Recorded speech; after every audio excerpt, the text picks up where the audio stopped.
He's amazing.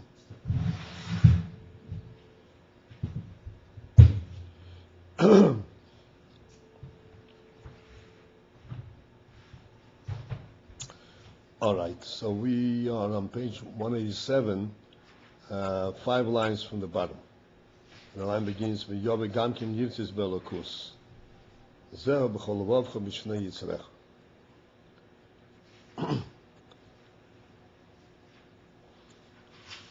So the Rebbe pointed out a very important inyan which we discussed last time, I think, quite extensively, but I just want to refresh the point. The principle of seichel and the fact that the nefesh habahamis also has seichel. As a result of that, you can bring the nefesh habahamis to understand Elokus and ultimately to even want Elokus. Because of the special quality of seichel. And we explained this, that what? What?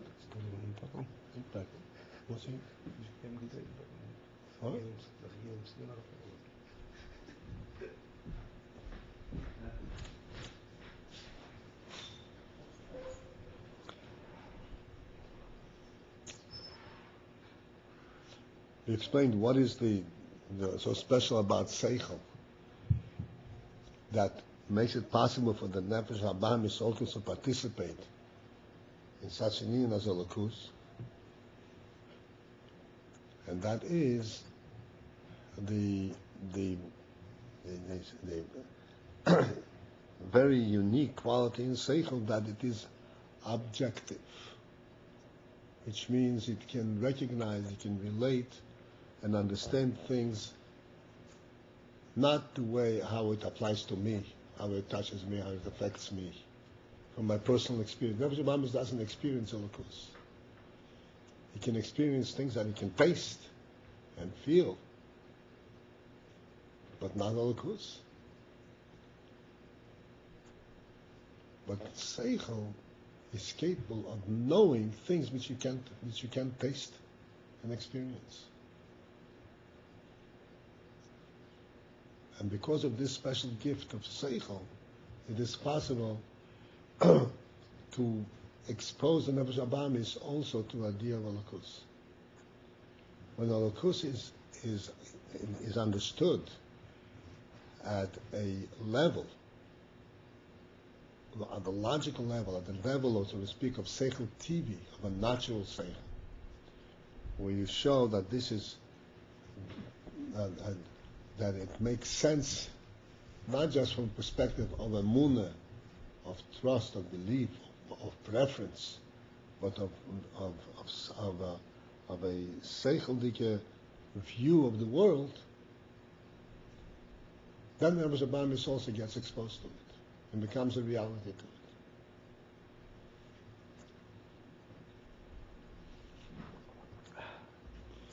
it. And this quality of seichel in the nefesh habahamis is a primary quality. It isn't that nefesh habahamis also has seichel, but it can function without it. It does not function without it, because even its taivas that it's looking for also come to it after they get identified by seichel. Something that it doesn't know, it doesn't want.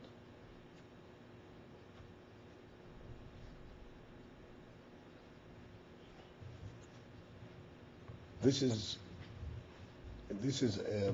illustrated by the fact that we say, "O ayin royem halev chemet." The eye has to see, and then the heart desires.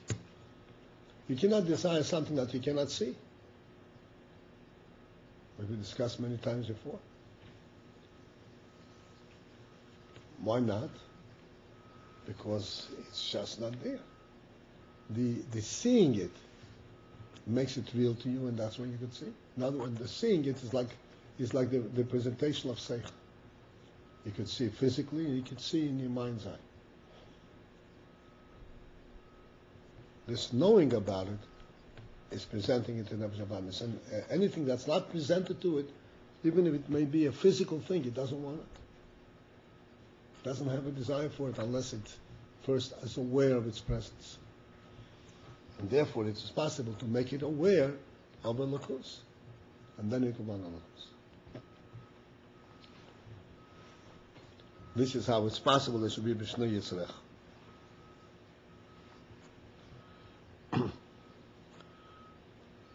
Thus, this is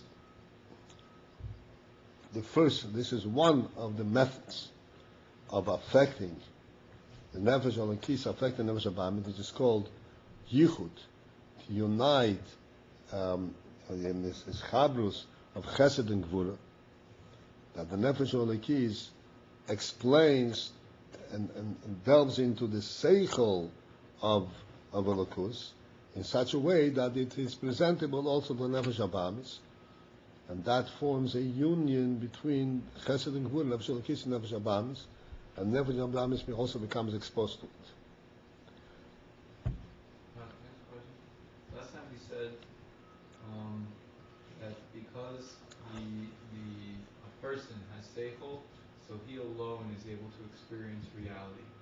And only because that's like the human being is reality is strictly in the realm of the human being. But at the same time, we say in davening that all of the world recognizes its creator, and that the birds call out to Hashem, and that the sun bows towards Hashem. So seemingly by saying that, we're also saying that the entire creation also recognizes the godly reality of creation. In fact, we even say that it's only a human being which has the ability to stray away from that reality, because everything else is doing what it needs to do.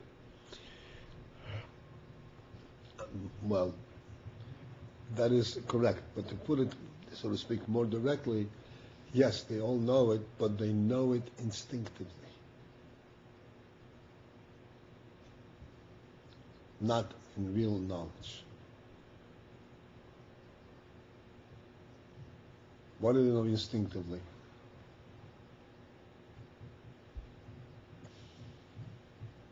A natural phenomenon. The lion is hungry. What does he do? Starts running the fields. What are you running? What's there? Somehow, there is an instinct that someplace in this field there has to be food for me. If I'm here, somebody made me, and therefore there's going to be food for me.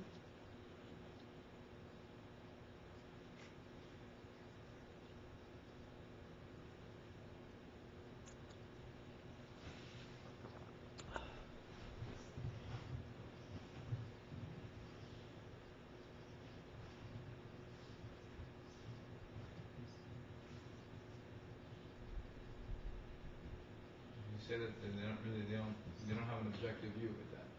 No. Their subjective view is godliness. But Yeah. They only realize That's by right. realizing I'm here, so then there must. He only thinks of God when he's hungry. I mean, I love this.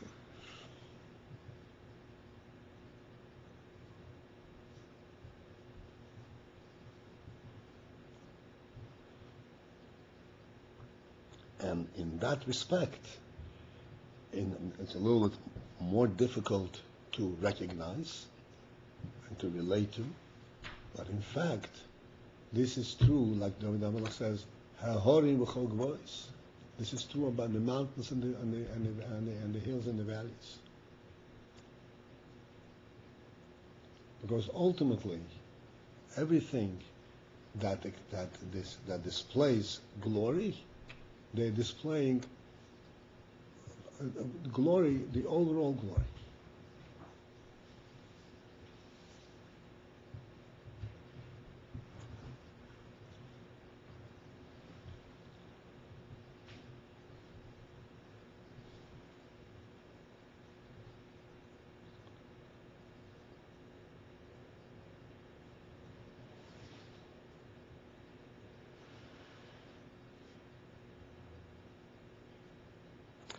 Ach, but him ha his boinunus, Ein Opeyelas Bahayetzer Hora. If the Hisbonenus fails to affect the Yetzer Hara, Ubidvorim leYivoser Evet, this is the pasuk. Bidvorim leYivoser Evet. Yivoser comes from the word Musar. An Evet, a slave, does not get reprimanded, does not get subdued and change his ways with words. Because an Eved does not use his seichel. An Eved is interested in his own comfort. And that's all he's interested in. And therefore, when you give him words of Musar, it doesn't reach him. Azai, so then, Inyan HaMakel, then the Makel of Yankiv. Before we said that Yankiv's Makel represented the union between Chesed and Gvura. That is when the Hisbonenus is in such a way that it can reach the Nefesh HaBahamis. But if it does not, then the Makel has another approach. Inyan HaMakel hu lirdoisoi b'Makel. It is to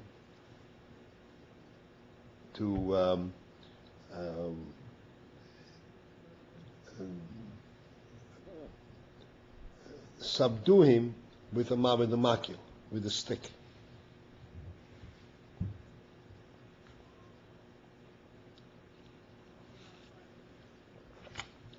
The hui inyan. What kind of stick are we talking about? La'olam. This is the inyan of la'olam yargiz odom yeser teva ala yetzer hara. This is also a Gemara. The Gemara says that one should express anger and agitate the Yetzer Toiv against the Yetzer Hara and arouse the anger and the wrath of the Yetzer Toiv over the Yetzer Hara.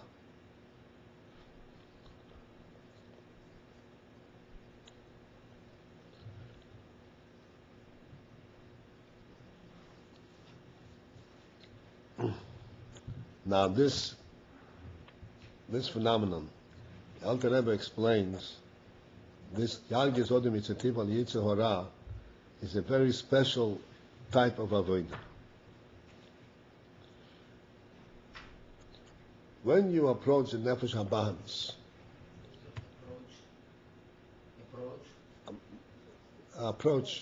you relate to him, you speak to him, you come close to him. When you relate to Nefesh HaBahamis with your seichel, you try to convince him, try to show him.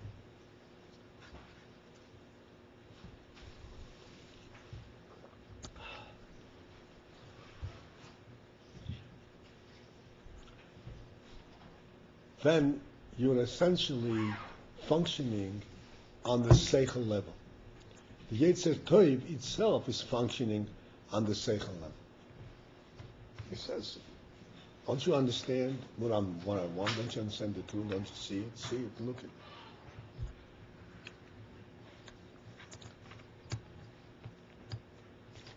The property of seichel is a wonderful thing. But seichel, anything that can be expressed in seichel, has two sides to it. The very fact that I have to explain it and prove it that this seichel means that without the seichel you don't see it. Which means that this is not an obvious and a categorical truth. This is truth of this seichel. Seichel recognizes this truth. But if you ignore the seichel, you can ignore it and it's not there. That's an infant seichel. There's always two sides to the coin, as the expression is. What are the two sides? You can be wise or you can be stupid. And if you're stupid, you don't see it. And even when you're wise, you are arguing against stupidity. There's some other variation that says, no, don't look at it this way. But you recognize that there's another way to look at it. Otherwise, you present, you wouldn't present it in seichel. This is similar to what we said in the past. We said that light, we have when the sunlight comes down to this world, it's also sunlight, but it's sunlight that deals with darkness and it combines with darkness. We mainly discussed this. I think the reason we see things is because of combination of darkness. So it recognizes it can deal with darkness. It's not something that doesn't recognize the existence of darkness. The same thing is seichel. This is primarily the difference between seichel and rotzen and oined of the nefesh. In rotzen and nefesh there is nothing but nefesh. There is no darkness. There is no other way. He doesn't have to convince himself. There's only the truth itself and nothing else. In seichel, he also recognizes the truth, but he recognizes the truth at a level, in a place where he could not see it. This is the way it's seichel. So as long as a person is at that level of seichel, if he wants to approach his Yetzer Hara, he has to approach him by dealing with his darkness. He has to deal with the darkness. You have to explain to him, prove to him, and draw him to his attention, and so forth. When he becomes frustrated, and the Yetzer Hara is not listening, and he sees that he is losing it, then comes a deeper and a stronger response from the Yetzer Tov, where he no longer is in the seichel level. Then it's a personal thing. And he says, you idiot, you behemoth, wake up. Then he's not dealing with seichel anymore. Then he's hitting him over the head. In order to hit over the head, seichel does not bring a person to hit over the head. Seichel is very correct, right? PC. When you hit something over the head, when it hits the essence, when it touches the essence. So, when Nefesh Abamis fails to respond to seichel, or the Nefesh Elokis is for some reason doesn't have this power of mind to develop and to present it and to be misboinen in the proper way that will affect Nefesh Abamis, then there's another approach, and it's called the makil. You hit him over the head. The Nefesh Elokis hits the Nefesh Abamis. And he says, I can't stand your stupidity.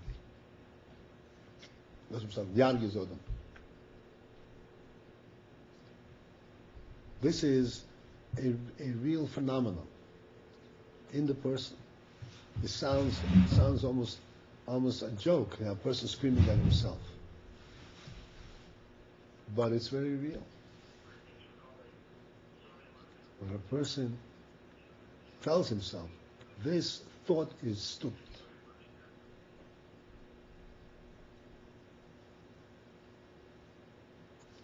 And that way he can jolt himself out of it. Jolt means shake.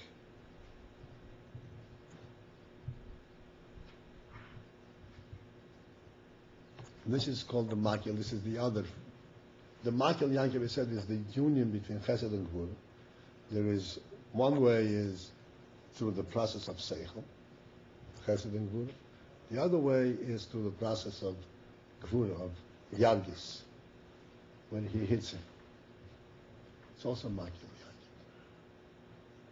When words don't help. Excuse me? When words don't help. Words don't help. So why, it's like the entire idea is like Nefesh Bahamis has seichel to it. So if you explain to it the good of Elikus, and it's generally it's just wants good things, so it's logical that it should. So it also wants Elikus. But if you're going to tell Nefesh Bahamis it's a stupid idea that you're having, so I mean seemingly you would think that Nefesh Bahamis is like, well, what do I care? Like it seems good to me. Like I'm not concerned that it's the most intelligent thing. Like we said before, that the intellect of the Nefesh Bahamis is only enough that it should like Like you said, like you brought the example of like the No, monkeys. no, no, no. The stupid is really a compliment from those Obamas. You tell him you're evil. You downgrade him. You degrade him. It's really insulting, which is a very real description of the Obamas.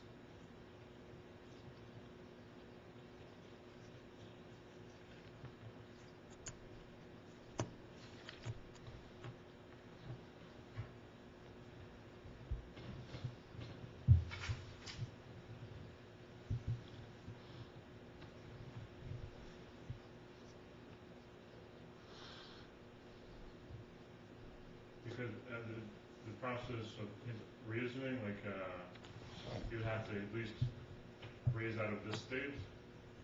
This is a lower state, Right. and then actually being able to reason with the Nefesh Habahamis,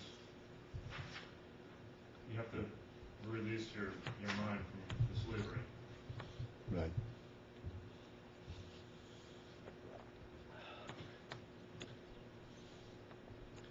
When the Nefesh Habahamis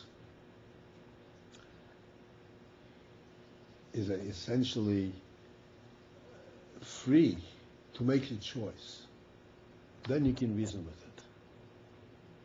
When the Nefesh Habahamis is still under bondage, the Nefesh Habahamis feels that there is no way, this is the way where it has to be. This is the world. You have to be part of the world. He can't release himself. Then you have to hear him.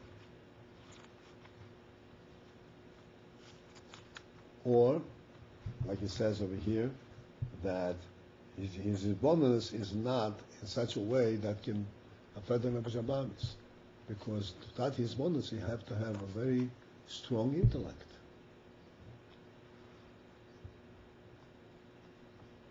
You have to have an intellect that can delve into a subject for a longer duration of time, into greater detail, and go through the entire process, the entire argument system,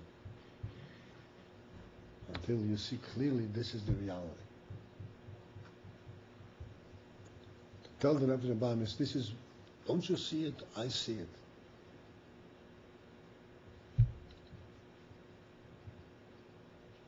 He won't reach him. Because he doesn't see it.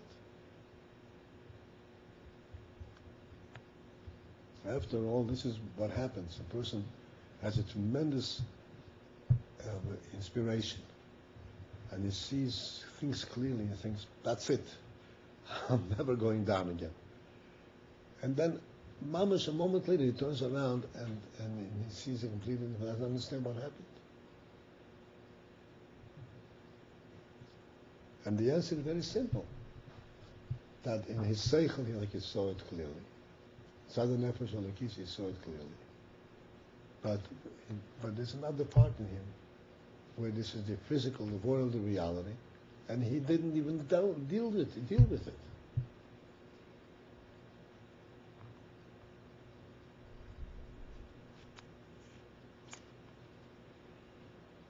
He dealt with the higher level of emunah. He didn't even deal with the physical reality that he's in. And he comes back. Like the Alter Rebbe says, Hoya Klei Hoya, it's like nothing happened. Literally, like nothing happened.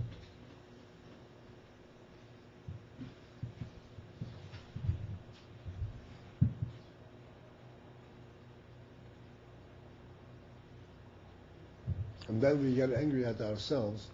How can I fall back to the same thing I was so high? How is it possible? And we start being depressed and giving up, all kinds of different things, because we don't understand the phenomenon that happened.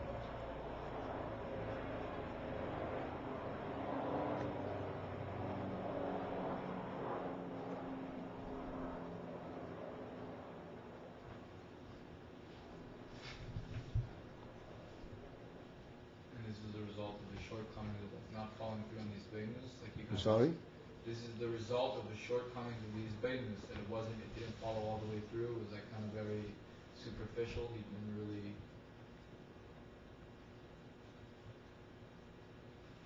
It's like the leaves in the tree look up to the sky, look up to the sun. And they are flying up high to the sun. But the roots are in the ground. You have to connect the two.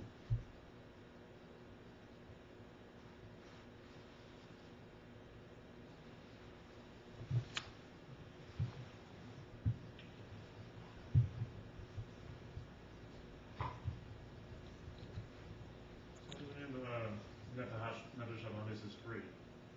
You said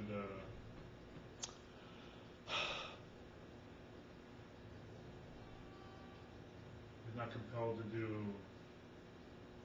the habitual behavior. You know, there's an interesting phenomenon in recent history of the world. I mean, in the last 100, 200 years. There's the rest of the world. There's Europe. The European continent was developed way before the United States. The United States came in. When they came over here, it was a desert, a jungle.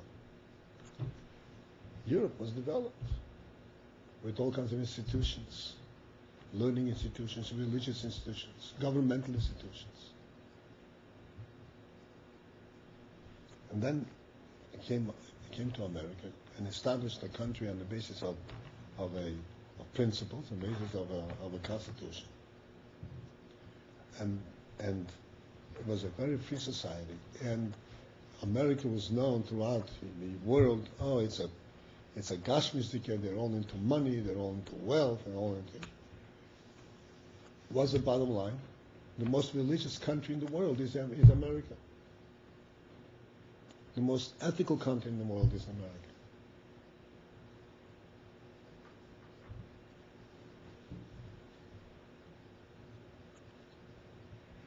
Why?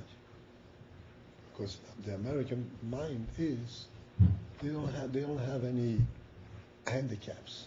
They don't have any traditions they have to follow. And therefore they express the way they actually think. And a human being thinks ethically, righteously.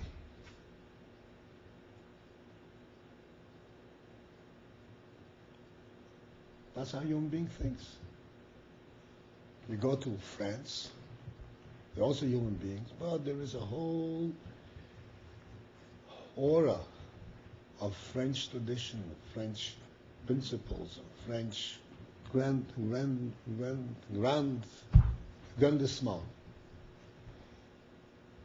And they can do all kinds of lowly things because to support that grandissement. The Brits, they wouldn't let Yidden, after the war, go into Eretz Yisrael. They had no place to go. They wouldn't let Yidden go into Eretz Yisrael. How? The British Empire. You have to preserve the empire. Come on.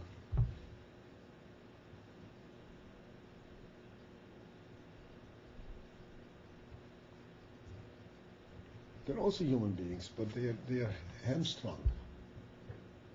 They can't think straight. With the full human, power of values. This means you're free. Free to think the way you think. This is the big thing in this country. That people think the way you think, and this is why the so to speak, the American public can be trusted better than anything in the world. Because ultimately, they're not going to let evil to perpetrate. They're not great lovers of Jews, personally, but there is right and wrong. You come to certain places in America, and Jews are still not a welcome entity. But they're still not going to stand up and say, look, it's a sovereign country, you can destroy it. The very same ones. I'm not talking about the skinheads. I'm talking about normal people. You know, they have a sense of right. In Europe, this which I believe, this which my attitude is, that is the reality.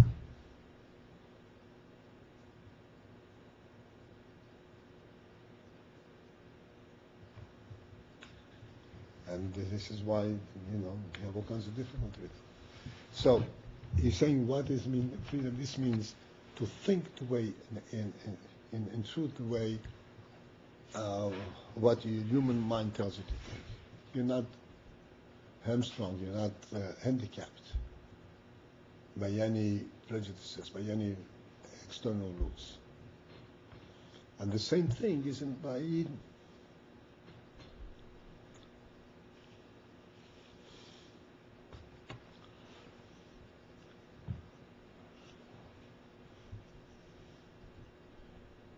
If you talk to a Yid and you tell him, this you see in America, Europe is first waking up in that. In America, this was an amazing thing. It's going on for 30, 40 years like this. You walk up to a young man in the middle of Times Square and you talk to him about putting on film and you explain to him what it is and he says, okay, takes out his jacket and puts on film in the middle of the street. And all his friends are around there. This is unheard of. What are your friends going to say? What happened to you all of a sudden? Nothing. I see it and I do it. This is something which repeats it. This is why it was so successful over here. American guy does what he thinks. The heck with everybody else. There's a certain simplicity to it. Lack of sophistication, but on the other hand, this is an expression of the human being.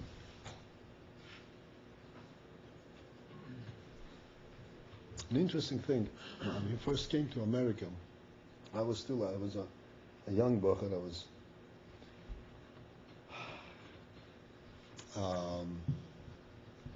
just 14 years old.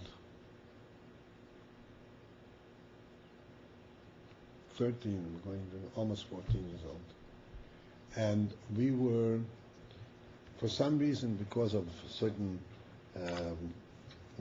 we got support when we first came from the Federation, and they insisted that we go to Philadelphia, not in New York. Philadelphia, there were no yeshivas at that time at all.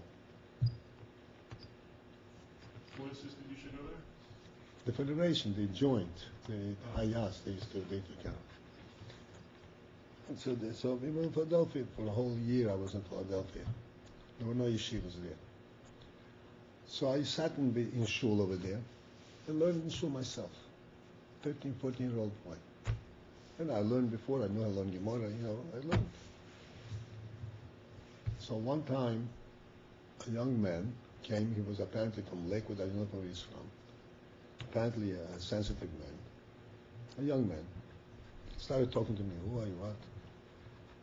So then he says to me like this. You should know that in America, everybody does their own thing. You don't have to comply with anything.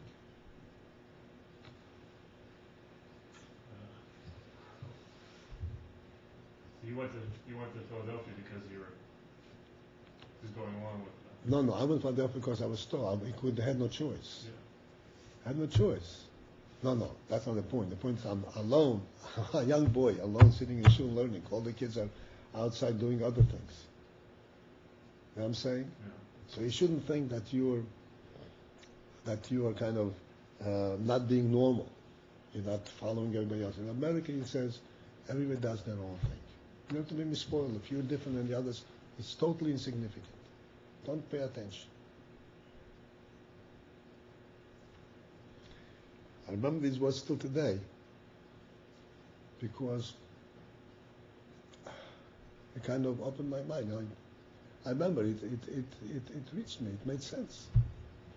It was a meaningful message. A 13, 14-year-old boy alone in a big city.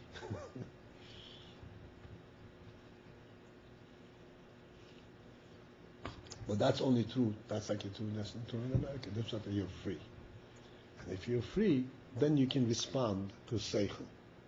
And if you're not free, regardless of what you've shown, regardless of what arguments you presented, you have you can't accept it. You can't relate to it. You can relate to it, but you can't go by it. You can't follow it. Because you're bound to a different culture.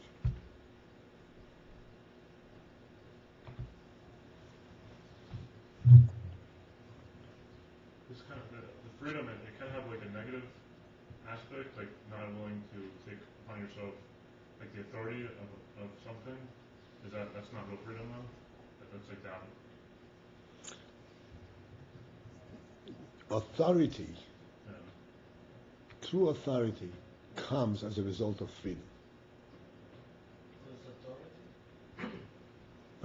When you listen to somebody, when you obey somebody's advice, when you go to advice, you seek direction. A real free person, he seeks direction. He's looking to see what is the right thing to do, and he's not scared to follow through. If this is right, this is right. Somebody who lacks that ability, if he's not free, then all kinds of things that prevent the person from asking from seeking advice. Some people have the prejudice that if you're an adult, you have to make decisions on your own. You're not even allowed to ask advice.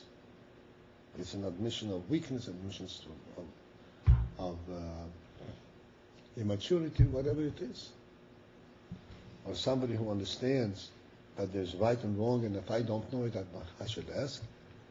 That's a free person.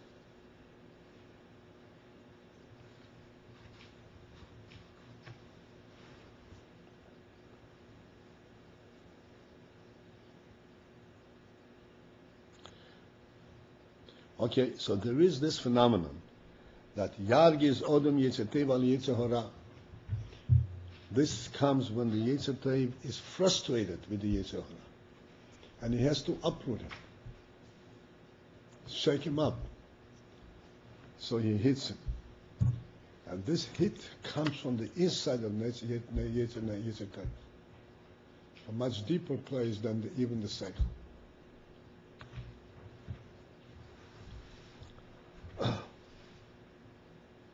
Just like when a father tries to direct his son and convince him and so forth, and if he's not successful, he can take his belt off and give him a little portion. Why? Because it's so important to him. We're talking about a moment. It's so important to him that the son follows this path.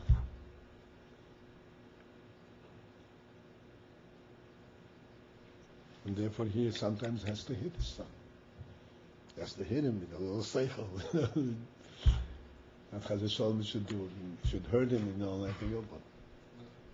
How you hit Nefesh Bahamis? So if you're lazy to wake up and say The Nefesh Abamis you hit by simply, as we said before, by insulting it.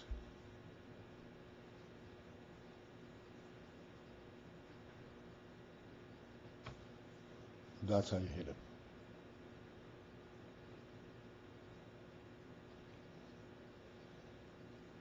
she's scared about this? He's not scared. He No, loses his son. She's scared about this? So, okay, I know. No. The whole thing is me, I am me. Sure. He loses his grip on you.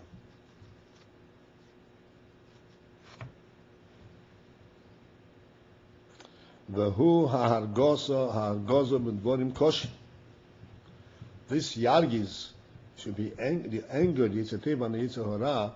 This is the anger that's expressed with Vorim Koshim, with harsh words. Shazen Nikro Hako. Harsh words are called Hako, smiting, hitting. Ukmei b'Moshe gabe ha-Mitzri, ksiv, and by Moshe Rabbeinu, when he dealt with the Mitzri that was torturing a Yid, so it says, Hal horgeini ato eimer, that when Moshe Rabbeinu was then confronted about it, so he says, Hal horgeini ato eimer, are you saying to kill me? And that implies shehorge b'shem, that Moshe Rabbeinu killed the Mitzri with a shame. He said the word and that killed him. Uksiv, but it says earlier in the Pasha, Vayachas ha-Mitzri. He hid the Mitzri. Why do you say he hid him? He killed him with words, but it says in Pasuk, Vayachas ha-Mitzri, that he hid the Mitzri. What does that tell you? The Dvorim Koshim him Hako. That harsh words is Hako.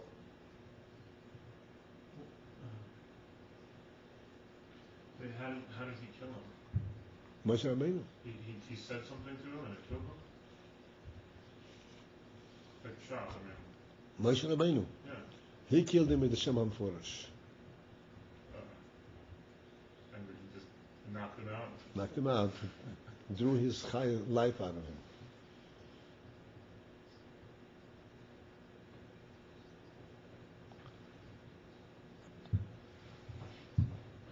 The who, what is that practically speaking? When you talk about Yetzer Tov and Yetzer Hara, what is the harsh word? Sheyazkir lo yom hamiso. He has to remind him of the day of death. Pirush yazkir lo. What does it mean? This is all the Lashon HaGemara yazkir lo. What does yazkir lo mean? What does it mean? You remind him of it. A reminder, shalo yiye loitoi, that he himself will suffer. The Yitzhak or the Yitzhak? The Yetzer Hara, the Nefesh. He himself will suffer. Ki harei, since that lo hishlim hakavon, since that he did not fulfill the intended purpose for coming down to this world, and thus he will have to answer. There will be a judgment on this. There will be a debate and judgment.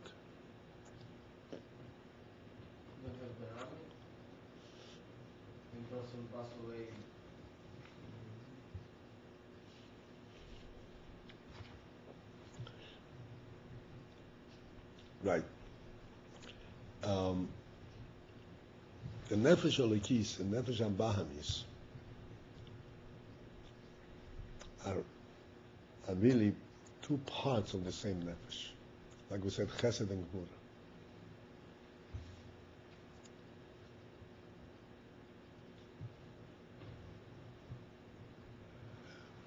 There is that part of the Neshama that comes down and becomes completely part of the Guf. This is like the lower part, the midas and so forth. And then there is the higher part, the neshama, the seichel, that is the nefesh Elikis.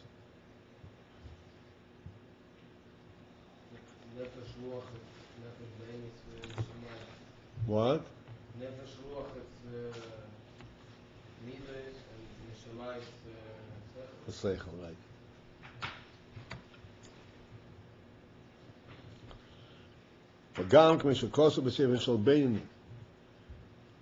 Also, the stick, the hitting, is like what it says in Tanya, Yarim Olo B'Koil Rash V'Roigis. You should scream on him. A silent scream. With a Koil Rash, with a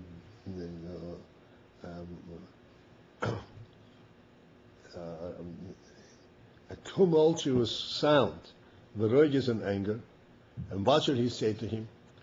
Atorah, you are evil. Rosha, Mesukot Mesuv.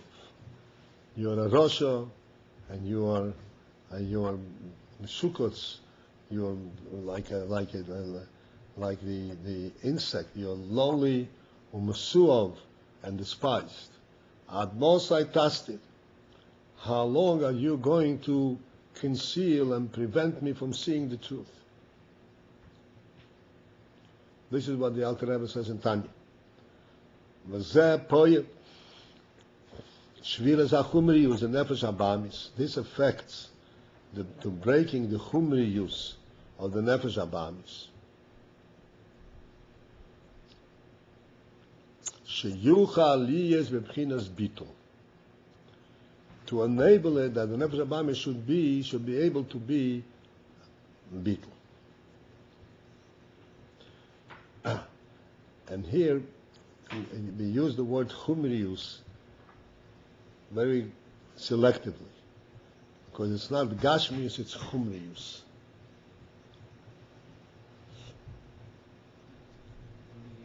Huh? What's the difference?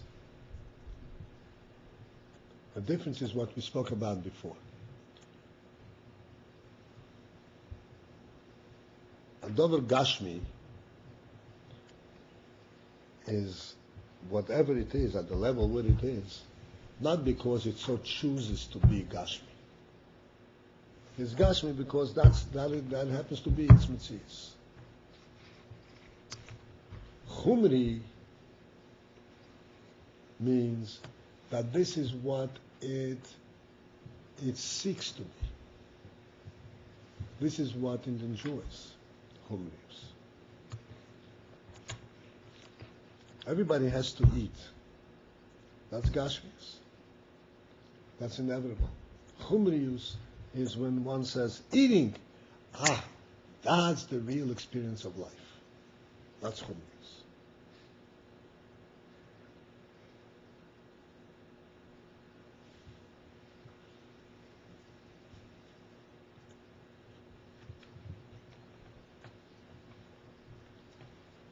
When you make eating a central theme of your life, not just eating because it's healthy or even if it's tasty, just the whole ambiance and the whole ceremony around eating, this is mamash chumrius. Celebrating, chumrius is celebration of gashmis.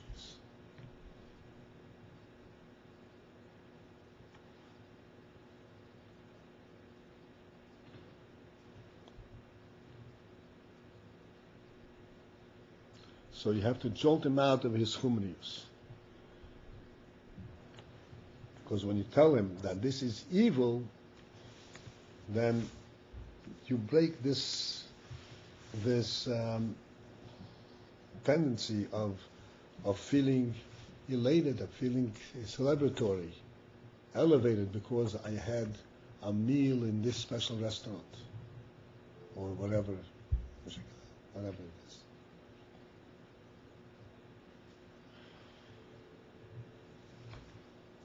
That's a chumrius. Do you think ice cream is chumrius? Because I think in generations past, it was very looked down upon. Right. Thing is, again, a piece of meat was also looked down upon.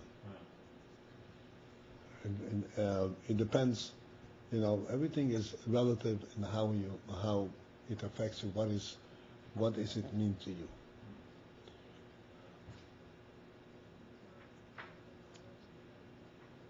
Achsidus Shadid in olden days, in the time of in the Babish, let's say, to eat meat in the middle of the week was such a grubke, such a holiness. Right? You're kind of you're pampering your nefesh habamis. You're giving him its enjoyment. How can you then go and start doing avodas Hashem? Today, this is entirely common practice.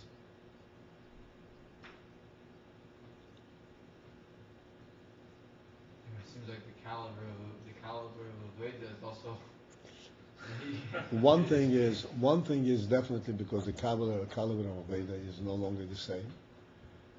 Another thing is, in halacha, even in halacha, there is the principle that, let's say, tznius is judged. There are certain levels of tznius that is judged by the common practice, rather than by halachic principles.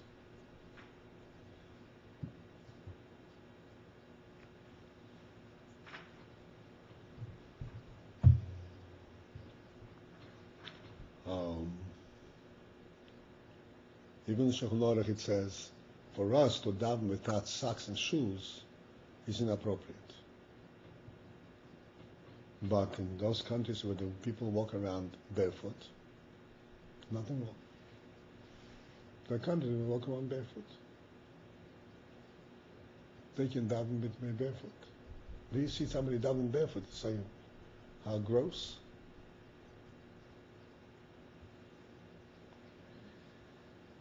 So these are things which are relative.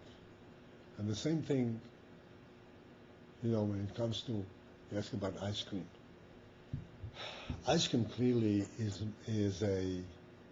so to speak, is not a necessity by any stretch of the imagination.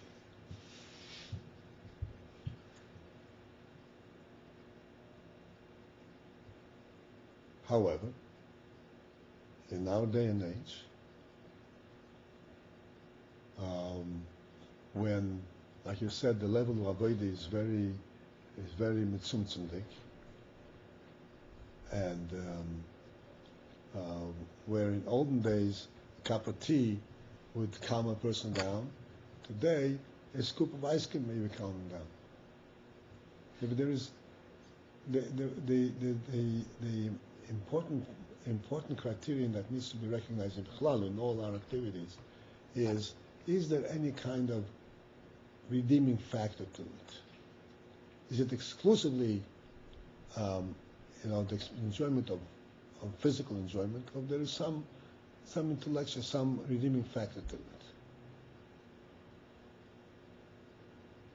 If it has a redeeming factor, if it calms you down, you take a scoop of ice cream and then you calm down and you can start to learn, then it's justified. Because you're not doing it for the taiva itself, just for the cosmetic experience.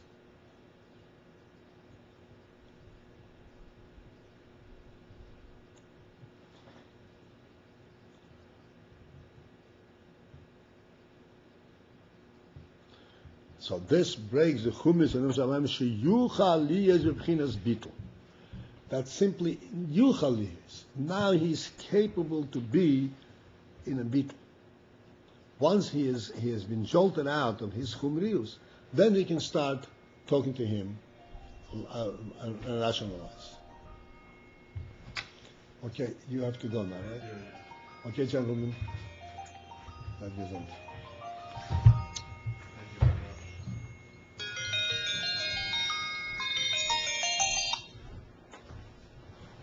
Yes, sir. Hello.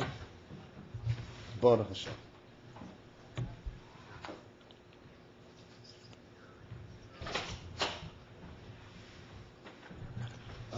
Yeah. Yes, ma'am. Baruch Hashem.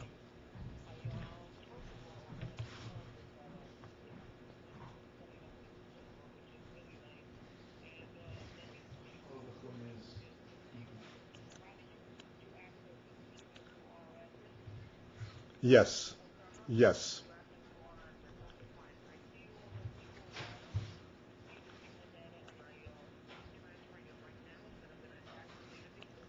Mm-hmm. Right.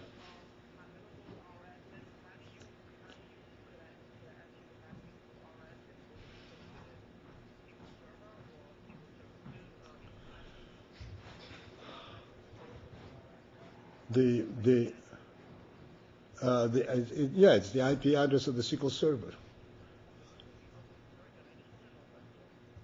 Yeah.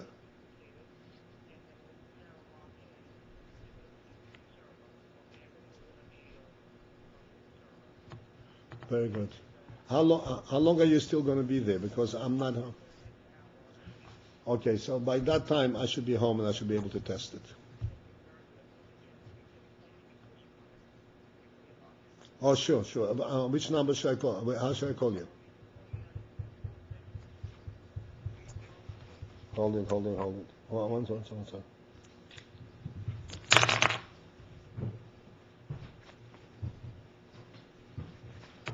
I probably have your number. That's I wrote down Sachs, right? Let me just make sure. 646-302-4831. Okay, Mandy. Good. Yeah. Thanks a lot. Bye. I have to turn off the computer.